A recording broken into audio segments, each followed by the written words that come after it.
للنبي الكريم وآله وأصحاب الكرام الفاتحة. أعوذ بالله من الشيطان الرجيم. بسم الله الرحمن الرحيم. الحمد لله رب العالمين الرحمن الرحيم مالك يوم الدين إياك نعبد وإياك نستعين اهدنا الصراط المستقيم صراط الذين أنعمت عليهم غير المغضوب عليهم ولا الضالين آمين. Assalamualaikum warahmatullahi wabarakatuh. Bismillahirrahmanirrahim. Qala musannifu rahimahullahu ta'ala wa naf'ana bihi wal muslimina bi'ulumihi fid darain amin ya rabbal alamin. Alhamdulillah, para jemaah yang dirahmati Allah, syukur kita kepada Allah kerana dengan izin Allah malam ini kita dapat bersua muka menyambung kembali muzakarah ilmu kita berpandukan kepada kitab yang dikarang oleh Imam Abu Layth Samarkandi, iaitu kitab Tanbih Al-Ghafilin. Muka surat berapa bang? Muka surat berapa dulu? Tak datang? Mula-mula dulu. Kan kita dah pernah mula ni. Bila tanya terus tak datang. Ingat dulu. Muka surat berapa? Mak? Baru ada kitab. Ini baru ada kitab. Dua je kitab. Dulu masa ada kitab satu je. Kan? Ambang dulu ada kitab kan satu. Yang lain tak ada kitab. Ni tanya imam baru ada kitab. Muka surat berapa pun tak ingat kan. Baik tuan-tuan, yang belakang tu ingat lagi? Muslimat tu ada kitab juga tu. Muka surat berapa dulu? Berapa? Kita bahas bab fadilat ilmu, betul? Betul tak? 503. Betul. Yang kita bahas tu ialah fadilat ilmu. Betul kan? Dulu kita bahas mula-mula, yang saya nak bahas ialah bab yang ke-56 muka surat 503 tentang fadilat talabil ilmi. Fadilat talabil ilmi. Cikgu ada juga dia punya buku. Baru keluar je. Dia takut kena tanya, jadi keluar lambat sikit. Dah betul lah. Baik tuan-tuan, 503. Kita tak mula dari depan sebab kita ambil daripada bab yang ke-56 tentang fadilat menuntut ilmu. Fadilat menuntut ilmu. Jadi dulu saya ingat, dulu tuan-tuan kita memperbahaskan sampai kepada, tuan-tuan tengok dalam muka surat tu yang bahasa Arabnya baris nombor 3. Baris nombor 3. Yang kita nak bahas malam ni ialah wa inna fadlal alimi 'alal 'abidi ka fadlil qamari lailatul badri 'ala sa'iril kawakib. Kat situ. Kita dah bahas daripada awal dulu. Mana dulu saya telah perbahaskan bahawa man salaka tariqan yaltamisu fi ilman sahalallahu lahu tariqan min turukil jannah. Barang siapa dia kata kat situ berjalan di jalan untuk menuntut ilmu. Siapa-siapa daripada rumah berjalan ke naik kereta ke naik motor tu samalah tu. Man salaka, siapa-siapa berjalan, naik motor, naik kereta, naik kapal terbang yang seumpama dengannya, maka kata Nabi sallallahu alaihi wasallam, dia kata tariqan, jalan satu jalan, yaltamisu fi ilman. Ni dulu kita bahaskan menuntut ilmu. Apa-apa juga kita bahas menuntut ilmu fi ilman. Ilman kat situ pula dibahaskan dulu yang saya bahas, dia nakirah, artinya tak kira apa jenis ilmu. Tak kira apa jenis ilmu. Ilmu akhirat ke ilmu dunia ke, tapi lebih-lebih lagi ilmu akhirat. Tak kira. Maka istahalahullahu lahu tariqan min turukil jannah. Allah mudahkan bagi mereka itu untuk melalui salah satu jalan-jalan surga. Maknanya pergi belajar ini dapat melalui salah satu jalan-jalan surga. Maknanya jalan surga itu kan banyak. Kalau semalam tuan-tuan saya bahas dekat surah Al-Mu'in, antara jalan nak masuk surga ialah kita belajar satu hadis, dah boleh belajar, kita cerita kepada orang lain. Bila cerita pada orang lain, orang itu dapat amalkan, kita itu dapat surga.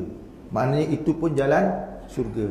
Yang di sini, kalau kita duduk dalam majlis ilmu, apa juga majlisnya, tapi syaratnya majlis ilmu. Dan majlis ilmu itu pula majlis yang kalau disyarahkannya, majlis yang ada kaitan dengan agama. Dulu saya bahaskan tuan-tuan, sekolah agama dengan sekolah rendah, kan? Dua-dua tu sebenarnya tak ada pemisahan, kerana dia juga ilmu bagi mengenal Allah Ta'ala, kan?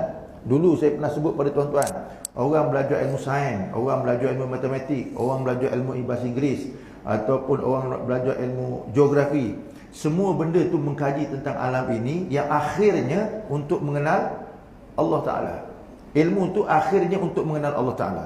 Sebab dalam kitab-kitab lama selalu sebut, dia kata apa tandanya ada alam ini? Apa tandanya ada Allah? Adanya alam ini. Mana maksud adanya alam ini? Kita kaji apa berkaitan dengan ilmu yang menyebabkan kita boleh kenal alam ni. Ilmunya ialah ilmu sains, ilmu matematik, ilmu apa ni orang kata lagi, ilmu geografi dan seumpama dengannya. Benda tadi kita boleh kenal antara alam ni, iaitu makhluk, dengan Khalik, iaitu Allah Subhanahu Wa Taala. Jadi artinya yang dulu saya sebut pada tuan-tuan, sekolah agama, belajar agama dengan sekolah rendah atau sekolah menengah, sebenarnya tidak ada pemisahan. Kerana pelajaran itu juga kita membawa untuk kenal Allah Ta'ala. Jadi pergi itu juga dipanggil berjalan untuk mencari ilmu. Baik, dia kata apa? Dulu, ni ambil sikit cerita dulu. Masa orang belajar, macam tuan-tuan duduk ni, dalam hadis kata wa innal malaikata la tadau ajnihata li talibil ilmi ridan bima yasna. Sesungguhnya masa orang duduk dalam majlis ilmu, para malaikat itu mengembangkan sayap-sayapnya, duduk sama-sama dalam majlis ilmu. Kenapa? Redha dengan apa yang dibuat oleh orang yang belajar itu. Maknanya malaikat pun sama datang malam ni tuan-tuan. Tuan-tuan kena yakin secara akidahnya berdasarkan kepada hadis ni, maknanya malaikat pun datang sama-sama. Kalau diizin tuan-tuan boleh nampak, mata boleh nampak malaikat tu, tuan-tuan akan tengok malaikat tu akan duduk kat depan ni, kan? Dekat kat sini dia duduk. Sebab tuan-tuan tak nak duduk depan, dia duduk depan. Kalau diizinlah tuan-tuan nampak malaikat tu, kan? Kita ni tak nampak malaikat. Kenapa? Asal kejadian kita dengan dia dah berbeza. Malaikat daripada nur, kita daripada tanah, Iblis daripada api. Maka oleh kerana berbeza kejadian, maka ada halangan untuk kita nampak malaikat. Tetapi bukan maknanya tidak boleh untuk nampak. Sebab dalam sejarah Islam ada beberapa golongan manusia yang diizin boleh nampak. Siapa dia? Pertama, Nabi itu sendiri. Nabi pernah nampak malaikat. Nombor dua, para sahabat. Para sahabat Nabi pernah nampak malaikat. Kalau tuan-tuan baca dalam satu hadis Nabi, iaitu hadis Matan Arba'in, hadis nombor 2, hadis yang diriwayatkan oleh Sayyidina Umar, yang mana orang datang jumpa Nabi, tanya pasal Islam, iman, ihsan dengan hari kiamat. Maka ujung-ujung tu Nabi kata apa? Wahai sahabat, kau tahu tak siapa yang datang tu? Maka sahabat kata, aku tak tahu. Kami tak tahu. Nabi kata, itulah Jibril datang kat sini untuk tanya kepadaku, nak terangkan tentang agama. Tu maknanya apa? Sahabat melihat Jibril datang dalam rupa manusia biasa. Bermakna boleh nampak, kan? Jadi artinya tuan-tuan, kalau Allah Ta'ala izin tuan-tuan ni, manalah tahu kat sini ada waliullah, kita pun tak tahu, kan? Tengok senyap aja, dia boleh nampak malaikat pom-pom dia duduk depan dia. Sebab tuan-tuan tak nak duduk depan. Kan? Malu dengan malaikat, kan? Padahal malaikat makhluk, kita pun makhluk juga. Sungguh tuan-tuan, sungguh malaikat ni adalah di antara juga merupakan makhluk Allah Ta'ala, yang dia juga merupakan perutusan daripada Allah. Tuan-tuan tengok Jibril datang bawa wahyu kepada Nabi Muhammad SAW. Malaikat juga mengiringi tuan-tuan hari-hari. Saya dan tuan-tuan diiringi oleh malaikat. Abang nampak tak malaikat kanan kiri tu? Tak nampak. Tu Allah Ta'ala tak izin, kan? Lama hidup pun tak nampak malaikat tuan-tuan. Tapi kalau tak belajar beriman kepada malaikat, nescaya kita ni tuan-tuan buat macam-macam masalah dosa, kan? Oleh kerana kita ni beriman dengan Allah, dan Allah suruh kita beriman, percaya juga pada malaikat, maka di sana ada ayat Allah Ta'ala sebut, ma yalfidhu min qaulin illa ladaihi raqibun atid. Tidak ada satu perkataan lafaz pun yang dilepaskan oleh mana-mana makhluk manusia, kecuali di sisinya tu ada raqib dan atid. Raqib atid tu juga malaikat. Jadi tuan-tuan pun ada raqib atid, saya pun ada raqib atid. Maknanya kalaulah hari ni tuan-tuan kita nak cuba kira, kita saja sebagai manusia, seorang dua. Tuan-tuan kira berapa ramai yang ada ni kali dua. Tuan-tuan, yang ada ni, kalau yang ada ni lebih kurang dekat 80 orang, maknanya kali dua. Berapa agak-agak? 80 kali 2 maknanya 160. 160 tu malaikat saja.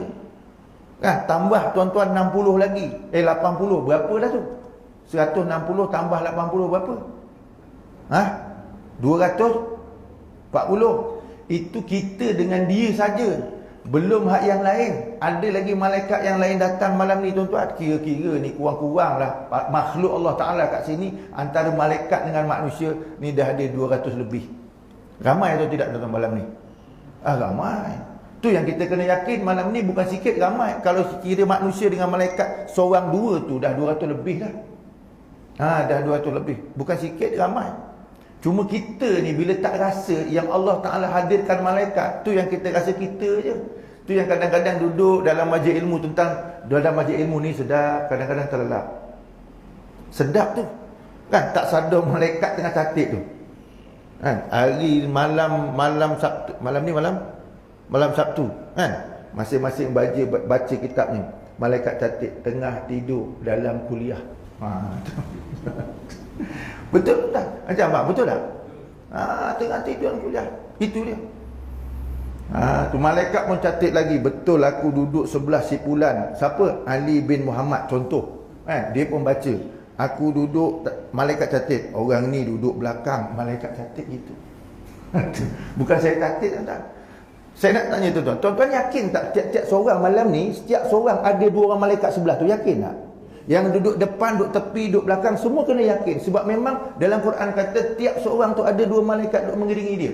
Maknanya kita ni perasan tak yang kita yakin bahawa percaya yang Allah Ta'ala juga jadikan malaikat dia untuk jaga kita. Itu pun kena yakin. Cuma apabila kita tak perasan, tu yang kita kadang tak kisah tuan-tuan.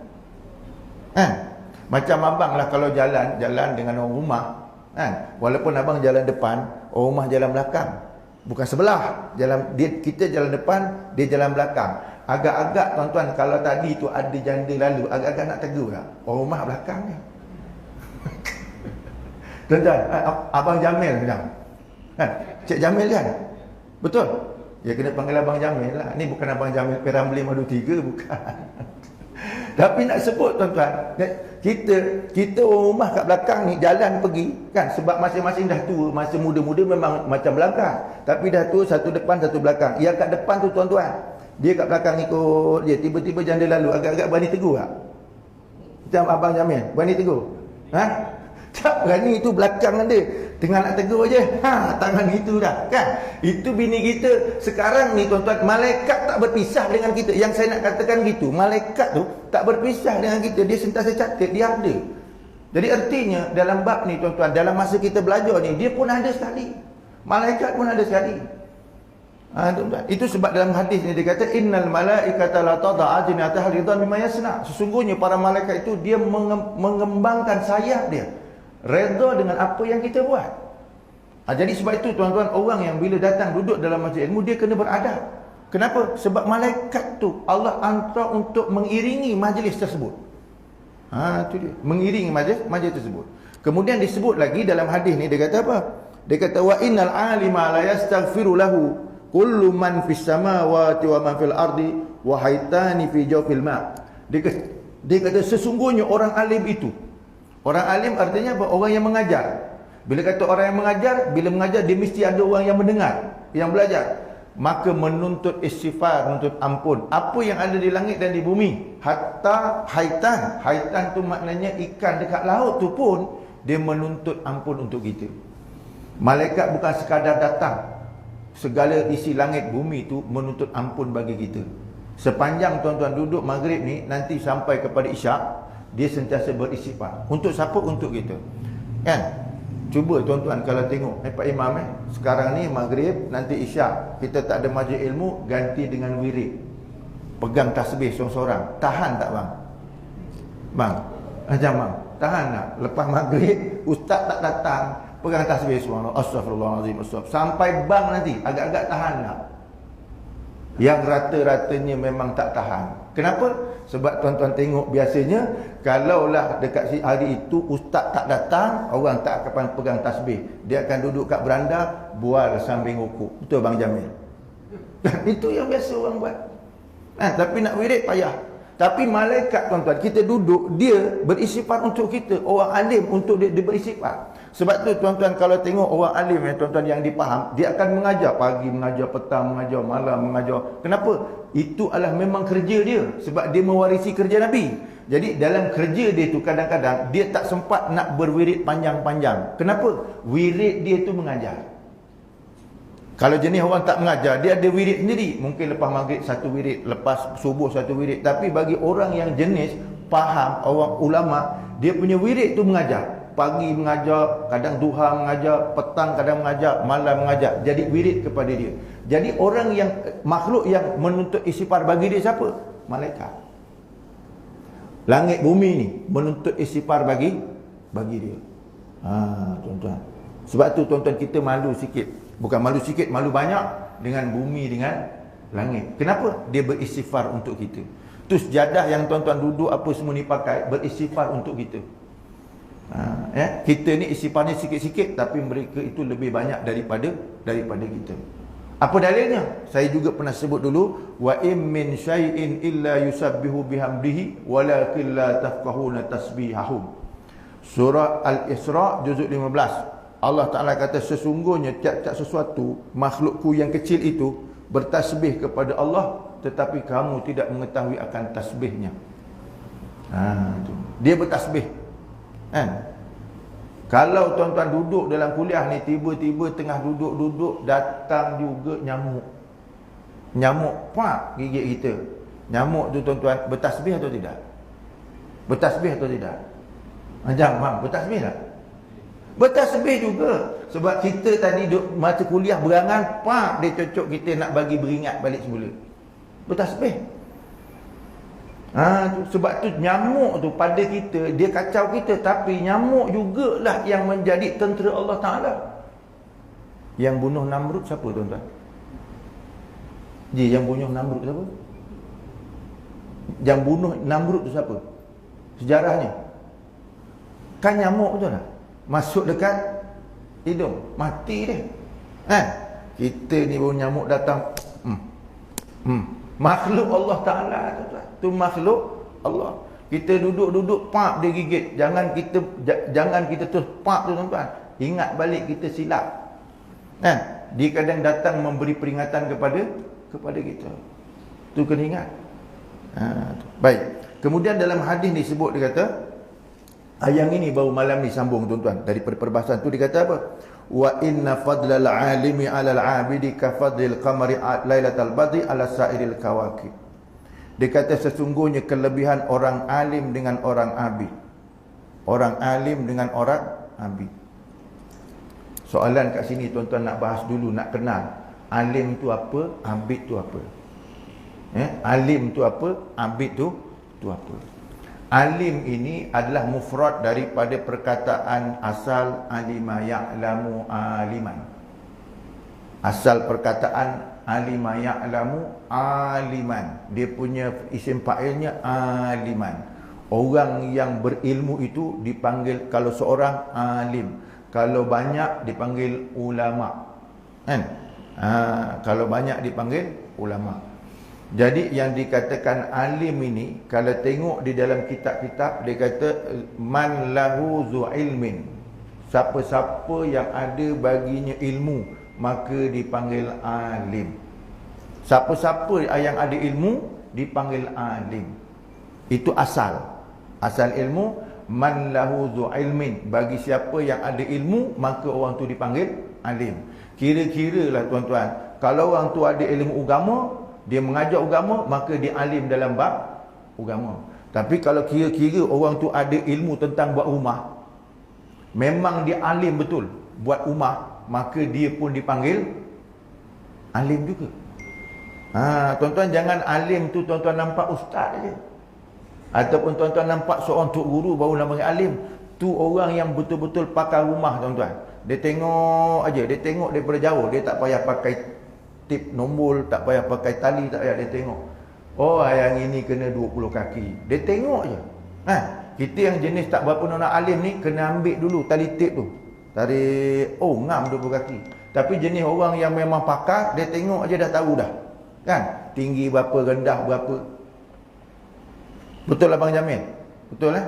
Kita tanya orang kalau belajar dekat universiti bab surveyor dia panggil. Kan? Dia boleh nilai daripada bangunan yang tinggi tu satu-satu sampai ke bawah berapa kos dia boleh nilai satu-satu. Berapa kos, berapa masa, berapa hari, berapa bulan boleh habis. Artinya apa? Dia orang yang pakar ni sekali tengok dia boleh nilai. Itu dalam bidangnya. Jadi kita ni tuan-tuan yang dikatakan alim di sini mengikut apa yang dikatakan oleh ulama, man lahu zu ilmin fid din. Siapa-siapa yang ada ilmu baginya dalam bab agama. Barulah dikatakan alim. Sebab tu kalau orang ni kalau umpamanya dia faham sikit-sikit tu belum dikatakan alim lagi. Alim ni jenis orang yang betul-betul memahami dia punya cabang ilmu. Tu baru dipanggil alim. Tetapi orang ini dia nak menyampaikan ilmu tak mesti jadi alim dulu. Dalam bahasa Melayu. Saya nak sebut balik tuan-tuan Orang nak nyampaikan ilmu ni tak mesti dia jadi alim dulu.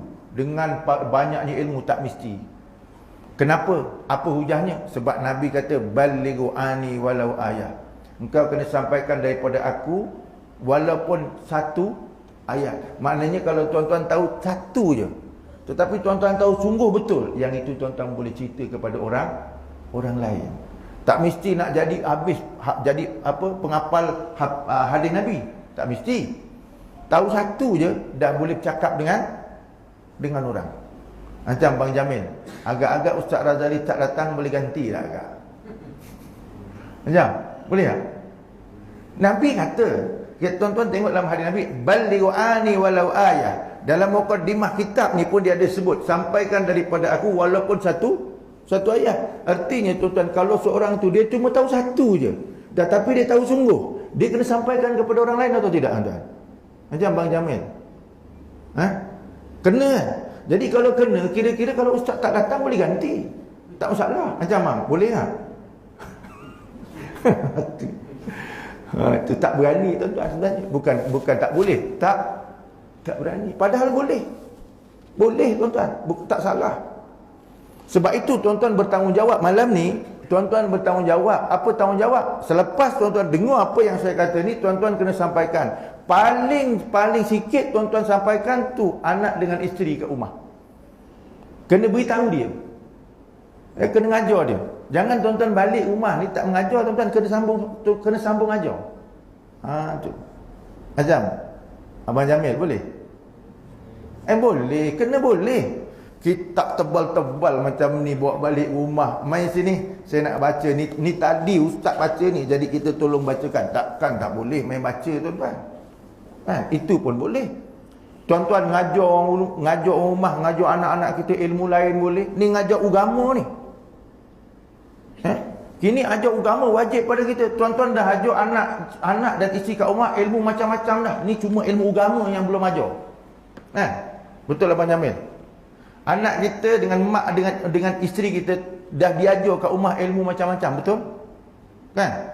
Seawal ilmu apa agak-agak Abang Jamil ajar? Ni sebut Abang Jamil teringat Piramdi tuan-tuan. Ilmu apa yang dia ajar? Kadang-kadang tuan-tuan, kita perasan atau tidak? Tuan-tuan tengok saya sebut Tuan-tuan perasan atau tidak? Tuan-tuan sebenarnya mengajar anak isteri kat rumah. Tapi mengajar sama ada secara kaulan atau fi'lan, secara perkataan ataupun secara perbuatan. Tuan-tuan mengajar secara perkataan, tuan-tuan pergi mengajar, panggil mengajar, itu adalah mengajar juga. Tapi secara fi'lan, secara hal, lisanul hal macam mana? Tuan-tuan mengajar anak isteri kat rumah dengan membelikan dia TV dan radio. Betul tak? TV, radio tu tuan-tuan ajar dia. Dia buka channel, tuan-tuan duduk maghrib kat sini, dia buka TV kat rumah. Tuan-tuan belajar dengan Ustaz Razali, dia belajar dengan Piramdi, dia belajar dengan Syaruhan, dia belajar dengan Siti Nurhaliza kat rumah, buka TV, tengok. Betul Abang Jamil? Dan dia lebih tahu tu. Lebih tahu tu. Macam cikgu. Betul cikgu Tak, bukan saya nak kata tuan-tuan. Kita kena ingat setiap apa yang kita ajar kepada anak isteri kita, dia akan dipersoal besok oleh Allah Ta'ala sebagai menjadi satu tanggungjawab yang ada dalam diri kita. Sebab tu dia kata, perbezaan orang yang mengajar ini, kata Nabi, wa inna fadlal alimi alal abid, iaitu kelebihan orang alim dengan ahli ibadat. Abid itu ahli ibadat. Kadang-kadang dia ilmu tak banyak, tapi dia punya semayang banyak. Dia ilmu tak banyak, tapi dia punya wirid banyak. Tu jenis abid. Maka dibandingkan oleh Nabi, orang alim dengan ahli ibadat ini macam bulan Lailatul Badr, mana bulan penuh dengan wasairil kawakib, dengan bintang-bintang. Bulan dengan bintang mana lebih besar? Bulan dengan bintang mana lebih besar, Mak?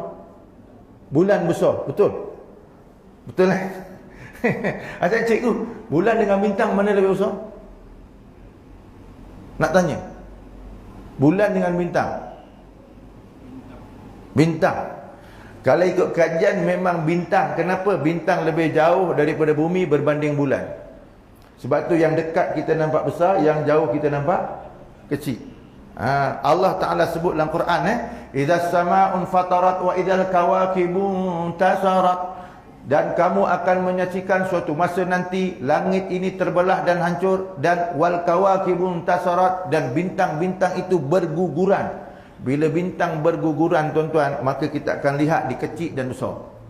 Tapi oleh kerana dia jauh daripada kita, maka dia nampak kecil, bukan besar. Tapi apa yang nak disebut oleh Nabi ni bukan cerita kecil besar, tetapi terang dia tu dengan terangnya bulan banding terangnya bintang. Mana kita akan nampak terangnya bulan berbanding bintang.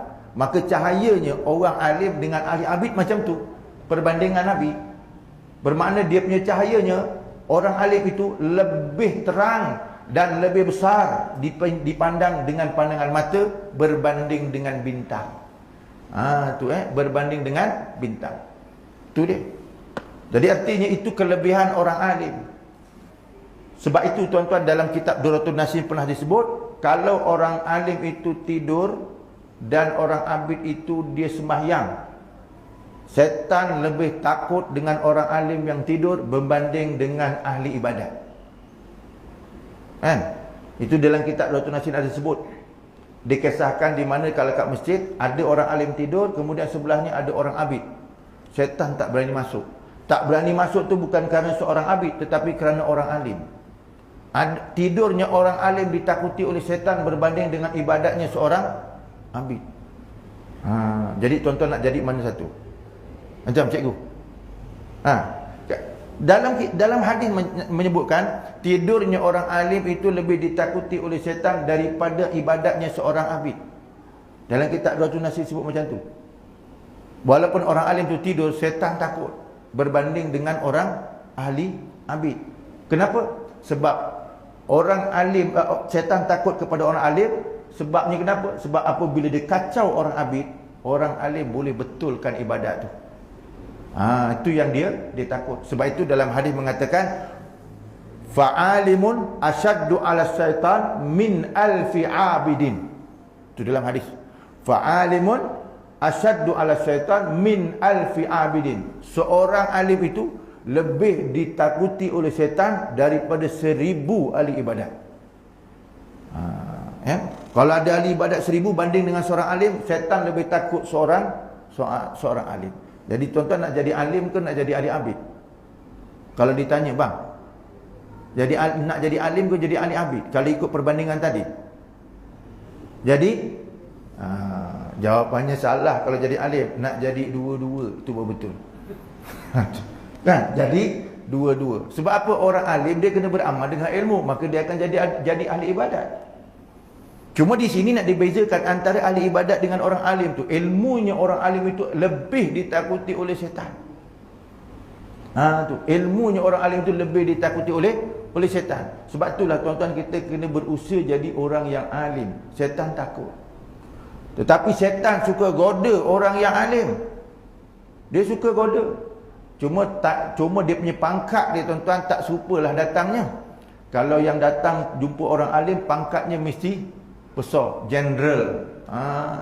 Sungguh. Tuan-tuan tengok sejarah ni, sejarah dalam sejarah Islam. Beberapa nama yang terkenal dalam sejarah Islam. Tuan-tuan tengok sejarah Barsisa.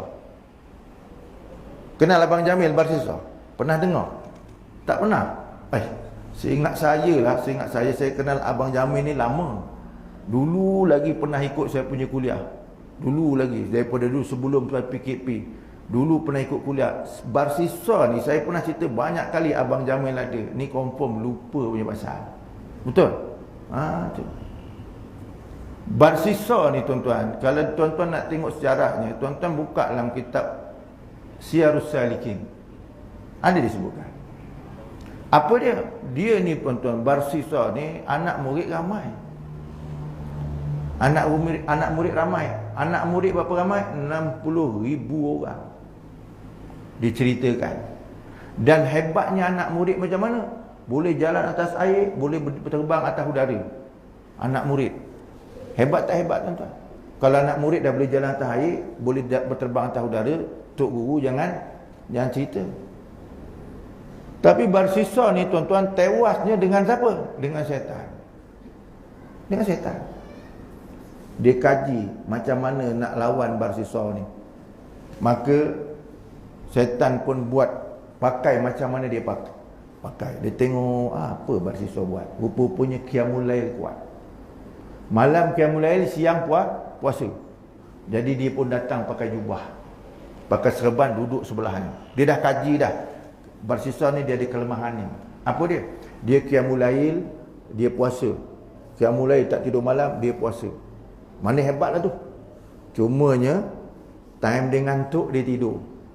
Time dia makan, nak berak kencing. Syaitan kaji kelemahan tu. Artinya apa? Syaitan pun buat ibadat duduk sebelah dia, tak tidur, tak berak, tak kencing. Barsisa berak kencing, tidur. Tapi dia buat tak tidur, tak berak, tak kencing. Bila Barsisa tengok, hebat tak hebat tuan-tuan? Mesti melebihi dia. Jadi Barsisa mula tanya. Dia kata, macam mana kau boleh beribadat macam ni? Tak tidur, kemudian tak makan, tak berak, tak kencing. Syaitan senang aja tuan-tuan. Dia jawab gini, kalau nak rasa macam mana ibadat aku macam ni rasa seronok, satu dia punya jalan dia, engkau kena buat maksiat dulu, baru engkau akan seronok beribadat. Kan? Kalau orang tak ada dosa tuan-tuan, dia astaghfirullahalazim, dia minta ampun kat mana? Dosa tak ada. Jadi syaitan kata kau kena buat dosa dulu.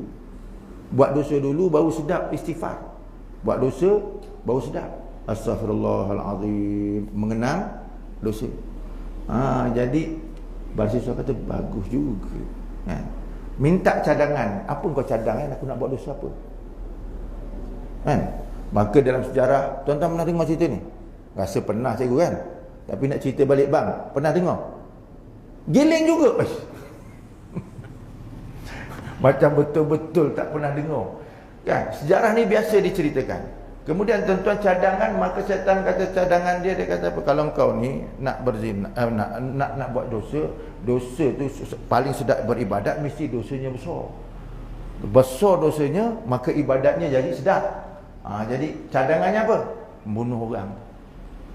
Suruh bunuh orang. Bunuh orang tuan-tuan, orang ahli ibadat nak bunuh orang tak boleh. Cadang, minta cadang lagi, apa lagi? Dia kata ginilah, kalau kau tak sanggup bunuh, zina. Pun tak sanggup juga. Bila tak sanggup, cadang, minum arak. Timbang-timbang antara tiga, bunuh, zina, minum arak. Minum arak tu ringan. Dia pun pergi minum arak. Daripada minum arak, dia berzina dan membunuh. Tiga-tiga dia buat semua. Kesan daripada tiga-tiga buat semua tuan-tuan, syaitan ni dia menyerupakan diri sebagai manusia, pergi jumpa pemerintah zaman tu. Dia beritahu kata ada seorang ni, dia kerjanya minum arak, zina, bunuh orang, kena tangkap. Tangkap pula kena salib. Bila kena salib, syaitan datang lagi. Dia kata kalau kau nak aku lepaskan ni, boleh. Maka Barsisa kata aku nak. Tapi syaratnya kau kena tundukkan kepala dengan aku. Tunduk kepada aku. Tunduk kepada aku selamatkan. Tengah tunduk kepala, Allah cabutkan nyawa. Mati dalam keadaan kafir kepada Allah. Tu tuan-tuan, tu ahli ibadat tu. Ahli ibadat. Sebab tu kita ni kena minta istiqamah dengan Allah Ta'ala. Faham Abang Jamil? Seronok hari ni panggil nama Abang Jamil. Saya teringat Abang Jamil yang Piramli berlakon. Baik tuan-tuan. Kemudian tuan-tuan disebutkan itu kisah Barsisa. Ada lagi kisah yang lain dalam sejarah. Siapa dia? Bal'am Ba'urah. Nombor 2, Bal'am Ba'urah. Abang Jamil pernah dengar Bal'am Ba'urah siapa? Tak pernah. Cikgu pernah Bal'am Ba'urah? Tak pernah juga. Ni Imam pernah dengar Bal'am Ba'urah? Ada pening. Ni Bal'am Ba'urah ni cerita disebut dalam Quran. Memang ada dalil dalam Quran. Tapi Bal'am Ba'urah ni sejarahnya zaman Nabi Musa AS. Bal'am Ba'urah ni zaman Nabi Musa. Orangnya hebat, ahli ibadat, doa mustajab. Doanya mustajab. Cumanya disebutkan dalam Al-Quran kisahnya, cuma tak disebut nama saja. Dalam kitab tafsir disebutkan Bal'am Ba'urah ni tuan-tuan, satu ketika didatangi oleh orang-orang Yahudi. Orang-orang Yahudi ni minta doa dengan Bal'am Ba'urah. Kenapa? Orang Yahudi dengar Nabi Musa ni nak datang serang kampung dia. Tuan-tuan, jadi dia pergi dengan Bal'am Ba'urah minta doa. Bawa buah, bawa apa, minta doa. Bal'am Ba'urah tuan-tuan berdoa dia. Berdoa untuk menyelamatkan orang Yahudi tadi. Dia berdoa. Dia ahli ibadat dan orang yang makbul doanya. Dia berdoa. Bila berdoa tuan-tuan, makbul doa dia tu. Makbul. Bila makbul ni tuan-tuan doa dia, maka ketika itu Nabi Musa sesat dalam hutan. Nabi Musa sesat dalam hutan. Bila sesat dalam hutan, Nabi Musa berdoa pula lepas tu. Dia berdoa lagi. Nabi Musa berdoa. Apa dia berdoa?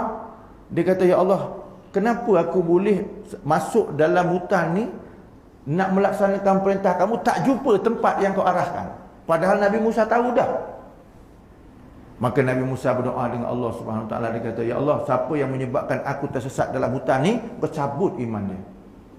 Maka ketika itu tuan-tuan disebutkan di dalam kitab bahawa Allah cabut iman Bal'am Ba'urah, keluar umpama burung merpati daripada dada dia. Itu dalam kitab tafsir sebutlah. Artinya apa? Bal'am Ba'urah tu asalnya ahli ibadat, orang yang doanya makbul, tetapi dicabut imannya oleh Allah Ta'ala. Kenapa? Menghalang kerja Nabi Musa alaihi salam. Jadi tuan-tuan, kalau seorang ahli ibadat menghalang kerja Islam, maka imannya senang tercabut. Imannya senang tercabut. Itu beza orang alim dengan ahli ibadat. Baik, kita tengok lagi tuan-tuan dalam kitab tu. Wa innal ulama'a warasatul anbiya wa innal anbiya'a lam yuwarrithu dirhaman wala dinaran wa innama warasul ilma faman akhadhahu faqad akhadha bi khasrin wafirin. Maksud dia kata, dan ulama itu pewaris Nabi. Ulama itu pewaris Nabi. Nabi sebut kat sini, yang mewarisi ilmu Nabi ialah ulama. Maka kita kena kenal, bila nak cari ilmu, kena cari ulama. Dalam bahasa lain, cari orang yang berilmu. Orang kita kata ustaz, tok guru, orang alim, tak kiralah nama berbeza-beza, tetapi dia adalah merupakan pewaris Nabi. Dan Nabi SAW kata, Nabi-Nabi ini tidak mewarisi duit, dirham atau emas, tidak, tapi dia wariskan ilmu. Nabi wariskan ilmu. Jadi kita ni sebagai umat Nabi Muhammad kena belajar. Belajarnya mesti dengan ulama. Jangan belajar dengan kitab semata-mata. Jangan belajar dengan kitab semata-mata. Ni kitab ni tuan-tuan, tuan-tuan boleh baca sendiri. Lagi cikgu, bekas cikgu lagi boleh baca sendiri. Tetapi tuan-tuan, dia kena ada cikgu dia, kena ada guru dia. Sebab Nabi kata warisan ilmu dia mesti diwarisi oleh ulama. Maka kita kena tahu. Dalam kitab ni tuan-tuan kalau baca boleh, tetapi dhabit dia atau isi padah daripada kitab ni, huraian di sebaliknya, yang itu kena belajar dengan ulama. Sebab Nabi kata ulama kata man la syaikhun lahu fa syaitanu syaikhun lah. Orang yang tak ada guru, maka syaitan guru dia. Orang tak ada guru, syaitan guru dia. Tuan-tuan tengok contoh bahasa Melayu. Orang baca khutbah, kan ada baca khutbah biasa tagnya Jawi, kan? Tag Jawi ni bahasa lama. Bila bahasa lama, dia tulis ba waw mim. Bunyinya apa? Mam. Ba waw mim bunyinya apa? Bom. Bom ke bumi? Sebab bahasa Melayu ni dia kena baca dengan baris. Dengan baris. Dia tak bunyi tak tulis ba waw mim ya, tak. Dia tulis ba waw mim saja. Jadi kita kena baca ikut dia punya baris. Sebab Jawi ni tuan-tuan, dia hasil terjemahan bahasa Arab. Jadi dia kena tahu bab tu. Bila tulis ba waw mim, tak belajar bahasa, tuan-tuan bunyinya apa? Bom. Kan? Allah Ta'ala hidupkan bumi yang gersang asalnya. Bumi yang gersang. Tiba-tiba bila dia bunyi bom, Allah hidupkan bom yang gersang. Mana ada bom dengan gersang, tuan-tuan, tak teli betul. Itu kena faham. Ataupun kaf lam dal ya. Apa bunyi dia, tuan-tuan? Keldai ke keladi? Tu. Tuan-tuan kena faham bab tu. Jadi kena belajar. Bila tak belajar, macam-macam akan berlaku kesalahan. Kena belajar. Kena ada cikgu dia. Kena ada cikgu dia. Saya sebut juga semalam, tuan-tuan ni, tuan-tuan ni orang Melayu tapi sebenarnya memang pandai cakap Arab. Betul tak? Agak-agak betul. Tuan-tuan imam Jawa imam, tapi pandai tak cakap Arab. Ya, abang Jamil pandai cakap Arab. Pandai Semalam aku tanya tak pandai. Tuan-tuan kita ni, Ji, pandai cakap Arab tak? Tak pandai tak? Apa? Cakap boleh, faham tak tahu lagi, betul? Habis tuan-tuan kalau baca Quran ikut bahasa apa? Tuan-tuan baca Quran ikut bahasa apa? Bahasa Arab kan? Artinya boleh baca tapi cakap tak erti, betul? Apa pula? Tuan-tuan erti cakap tapi sebab tak belajar punya pasal. Saya contohkan macam ni. Orang tanya apa khabar Syekh? Dia jawab alhamdulillah Syekh, ana sihat. Itu bahasa Melayu, bahasa Arab. Orang tanya kita apa khabar Syekh? Kita pun kata alhamdulillah Syekh, ana sihat. Bahasa Arab, bahasa Melayu? Campur. Mana pula campur tu? Totally Arab tu. Alhamdulillah Arab, Syekh Arab, ana Arab, sihat Arab. Semua tu Arab. Mana ada Melayu? Betul? Alhamdulillah Syekh, ana sihat. Tu semua bahasa Arab, betul? Boleh faham tak bang? Boleh? Boleh cakap, boleh faham, boleh. Sebenarnya bukan tak boleh. Boleh. Tu dia, tu rahsia dia, tuan-tuan. Bukan susah sangat nak cakap bahasa Arab ni, senang. Cumanya bila tak belajar tu macam susah betul. Macam tuan-tuan cakap bahasa Inggeris lah. Okey tak Ji? Yes, I'm okay. Senang aja jawab. Yes, I'm okay. Tiga-tiga tu perkataan dalam bahasa Inggeris. Boleh? Boleh faham? Bahasa Arab pula tak faham. Bilal nak azan ke tidak ni?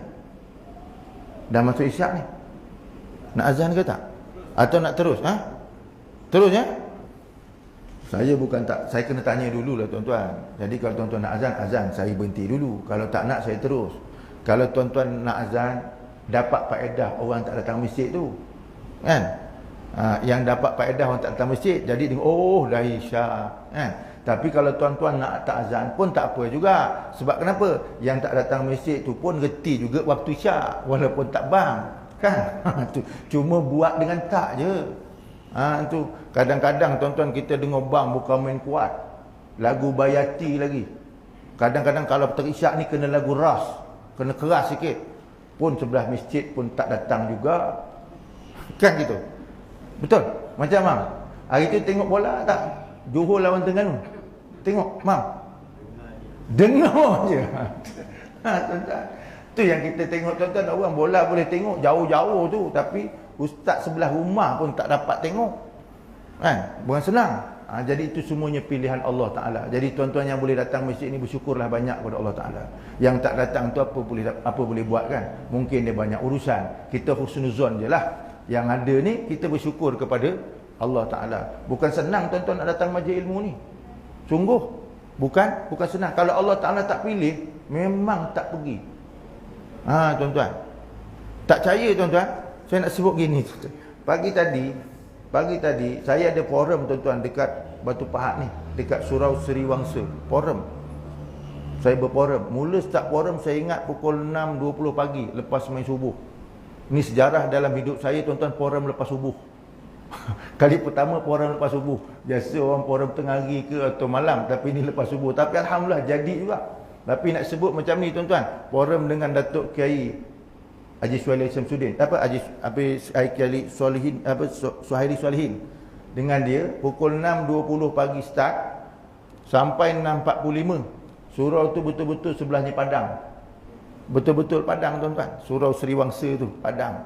6.45 Zumba mula dekat padang tu. Kita tengah forum, Zumba dekat padang. Yang ambil live ni dia ada pagi tadi tuan-tuan. Orang zaman hari ni tuan-tuan. Artinya apa? Dekat sangat tu dengan surau tu. Ada kuliah, ada forum. Tapi Allah tak takdirkan duduk berzumba dekat-dekat tuan-tuan. Pagi-pagi. Maknanya tuan-tuan, kita boleh faham, nak datang majlis tak pernah cuti. Walaupun ada cuti banyak kali, tuan-tuan tak boleh cuti. Semayang tak cuti. Walaupun Johor menang lawan Terengganu, cuti peristiwa. Semayang cuti tak? Tak cuti tuan-tuan, tetap. Ada majlis ilmu jalan. Kan? Walaupun kita menang cuti peristiwa. Kena pula 16 September, Hari Malaysia, cuti lagi. Tapi semayang cuti kan? Tak cuti. Itu memberi maksud kepada kita apa? Kita sebagai hamba Allah, selagi bernyawa, selagi hidup, ibadat tak boleh cuti. Ibadat tak boleh cuti. Walau banyak kali pun ada cuti peristiwa sekalipun, tak boleh. Itu yang kita kena faham. Tapi manusia tu memang suka cuti. Dia tak ada cuti pun, dia adakan cuti. Ada cuti. Hari Merdeka tuan-tuan, Merdeka 31. Ni Hari Malaysia, gabung beberapa negeri. Negeri apa? Borneo Utara, kemudian Sarawak, kemudian Singapura, kemudian Malaysia, Semenanjung Malaysia, Tanah Melayu. Gabung jadi satu. Jadilah namanya Malaysia. Kan? Jadi besarlah Malaysia tu. Jadi nama Malaysia. Dulu Tanah Melayu, gabung jadi besar. Alhamdulillah lah tuan-tuan, sampai hari ni cuma terkucil satu je. Sampai hari ni Malaysia ni tuan-tuan, terkucil satu je. Singapura terkucil. Hak lain ada lagi. Alhamdulillah lah tuan-tuan. Kita syukurlah dengan tu keadaan. Allah dah bagi kemerdekaan, Allah dah bagi keamanan.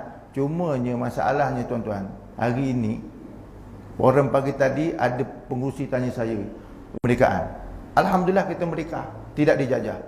Tapi tuan-tuan kalau tengok anak tuan-tuan pegang handset macam orang kena jajah. Isteri tuan-tuan pegang handset macam orang kena jajah. Betul mak? Betul tak? Tu. Padahal memang dah merdeka dah. Kita dah merdeka.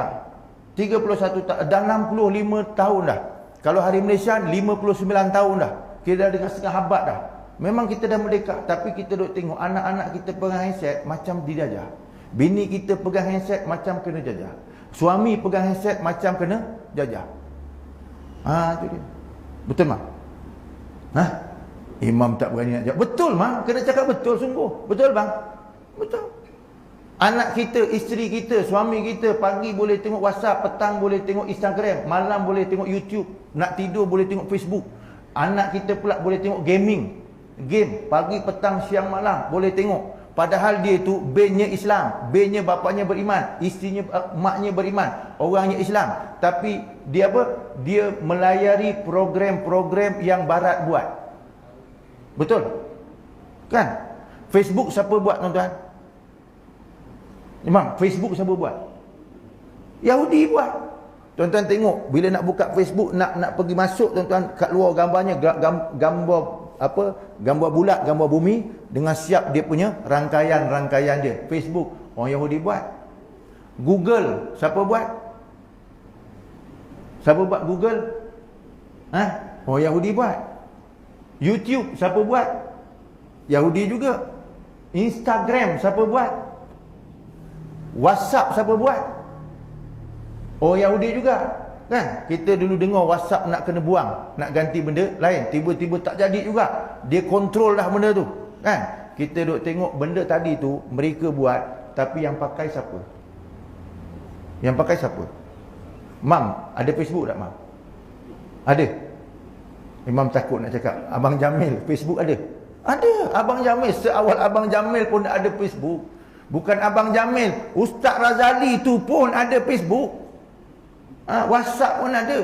Semua ada. Artinya apa? Kita pakai. Cumanya kita duk tengok tuan-tuan, orang pakai hari ni seolah-olah dia punya hidup, masa dia tu terjajah. Walaupun dia hidup dalam keadaan merdeka. Apa yang terjajah? Otaknya terjajah, masa dia terjajah, pemikiran dia terjajah, akidah dia terjajah, akhlak dia terjajah. Habis. Walaupun dalam dunia negara yang merdeka. Betul tak? Kita dah tengok anak kita hantar pergi sekolah agama, tapi dalam masa yang sama handset ada kat tangan dia. Cikgu ajar tak faham-faham, tapi pegang handset faham pula. Macam bang, betul tak bang? Itu. Kita bukan main belanja tuan-tuan. Bagilah anak kita sekolah agama 6 tahun tu. Lepas tu sekolah khas lagi 1 tahun. Dia pegang handset. Padahal kita pergi hantar pergi sekolah agama, patut balik buka lah kitab Quran ke, buku dia kaji balik. Tak ada, tetap handset juga. Pagi handset, tengah hari handset, petang handset. Macam-macam program ada. Itu program pula bukan kita yang buat. Orang barat buat. Orang tengok. Tu yang saya katakan hari ini, memang kita okey tapi macam tak okey. Macam kita merdeka tetapi macam terjajah. Apa yang terjajah? Pemikirannya, akhlaknya, akidahnya, maklumatnya. Maklumat terjajah. Quran tuan-tuan, maklumatnya betul. Tak salah sikit pun. Tuan-tuan, kajian Quran la raiba fi. Dalam Quran tak ada satu benda pun yang meragukan. Tapi orang boleh percaya internet lagi. Orang lebih percaya Facebook lagi. Orang lebih percaya WhatsApp lagi, copy paste. Kan? Tapi Quran itu tak ada satu pun yang bohong, tak ada satu pun yang tak betul, tak ada satu pun yang ragu. Yang itu orang tak nak tengok. Yang Facebook tu belum tentu betul. Belum tentu. Salah tu banyak yang pastinya. Begitu juga yang lain-lain tu. Orang tuan-tuan tetap tak buka Al-Quran. Tu. Bang, kalau anak dibagian Quran dengan handset, dia pegang mana bang? Mana? Memang tuan-tuan, saya pergi ke mana-mana memang akan jawab macam tu. Itu realitinya kita hari ini. Tuan-tuan kena bimbang. Bimbang tuan-tuan. Kenapa kena bimbang? Kita bimbang. Nanti tuan-tuan mati. Bila tuan-tuan mati, anak yang kita ditinggalkan, adakah akidahnya sama masa kita mati? Masa kita mati, tuan-tuan tinggalkan anak kita, adakah akhlak dia serupa dengan apa yang kita faham? Adakah ilmunya sama dengan apa yang kita tahu? Tapi kita lihat hari ini tuan-tuan, anak tuan-tuan bila bapa mati, nak sembahyang mayat sam kontrak kepada imam. Betul mak? Tu. Nak mati, bapa mati, cari imam. Manalah imam? Kalau imam tak ada, memang masalah. Semua imam kena buat. Tu dia tuan-tuan. Anak dia tak buat. Nak tengok mam, sila mam. Ayah saya, imam juga kena mandi, imam juga kena semayang, kan? Imam juga yang kena baca talqin. Cuba bagi ke anak dia. Agak-agak anak dia duduk mana tuan-tuan? Betul tak? Kan? Walaupun kadang-kadang hak duduk belakang tu Pak Bilal, bila imam ada, dia baca talqin tak? Baca. Dia mesti subkontrak Pak Imam juga. Kita kena realiti tuan-tuan. Padahal anak kita dihantar ke sekolah agama, bab semayang mayat dia pun belajar, bab mandi mayat pun dia belajar, bab kapan mayat pun dia belajar, bab tanam mayat pun dia belajar. Tu dekat sekolah. Tapi bila sampai praktikal, bapa mati, mak mati, tak boleh nak amal ilmu. Tu realitinya. Masing-masing serah Pak Imam, Pak Bilal, Pak Imam, Pak Bilal. Bila imam mati, pelapis tak ada. Agak-agak nak cari macam mana tuan-tuan? Tu. Saya cerita ni tuan-tuan bukan tempat tuan-tuan, saya cerita tempat saya tuan-tuan.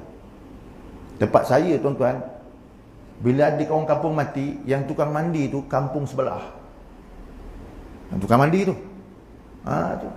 Bila asyik kena macam tu, last-last apa buat dia? Kita panggil orang tu buat kursus dekat orang kampung, supaya bila ada berlaku macam tu boleh menyembayang, boleh mengendalikan urusan jenazah. Sungguh tuan-tuan. Ni berlaku sekarang ni dekat mana? Kampung saya. Kalau ramai-ramai kampung macam tu, agak-agak tuan-tuan, agak-agak orang mati tu nak letak kat mana?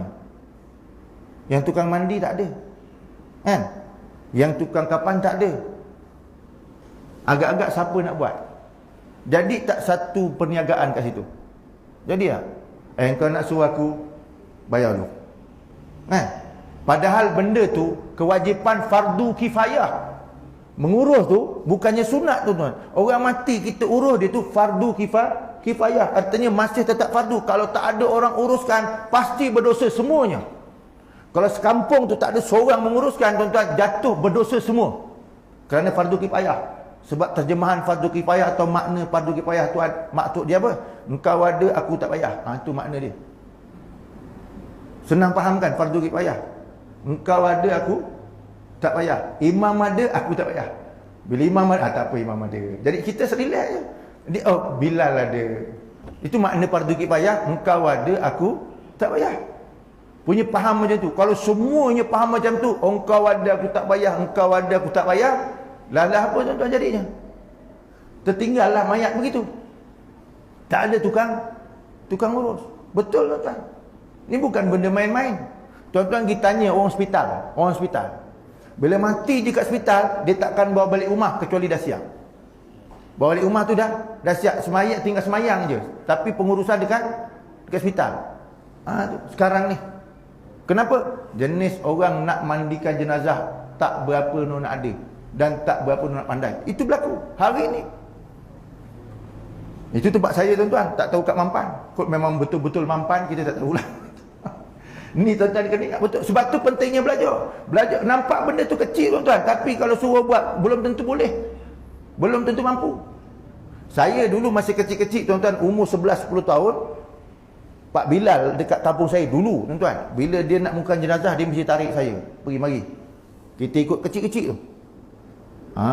Menguruskan jenazah orang mati. Umur 10-11 tahun. Sebab tu tuan-tuan, bila dia mati, kita boleh buat. Tapi kita ni selalu just outstation. Tu cari-cari mana ustaz? Kat luar. Jadi tak jumpa. Itu yang berlakunya. Sungguh tuan-tuan. Sebab tu belajar tu wajib, bukannya sunat. Tuan-tuan tak akan jumpa hukum belajar tu sunat. Mesti hukumnya wajib. Dan belajar tu mestilah dengan ulama pewaris Nabi SAW. Boleh faham tuan-tuan dah cukup sekadar tu lah tuan-tuan. Habis hadis ni, insya-Allah kita sambung hadis ni muka surat yang ke-504. Muka surat 504 akan datang. Untuk malam ni sekadar itu saja. Wallahu a'lam. Aku qauli hadza wa astaghfirullah li wa lakum. Bismillahirrahmanirrahim. Alhamdulillahirabbil alamin wassalatu wassalamu ala asyrafil anbiya'i wal mursalin wa ala alihi washabbihi ajma'in. Allahumma inna nas'aluka ilman nafi'a, qalban khashi'a wa amalan mutaqabbala wa rizqan halalan thayyiban wasi'an mubarakan yaqinan shadiqan wa dinan qaimah. Walhamdulillahi rabbil alamin. Assalamualaikum warahmatullahi wabarakatuh.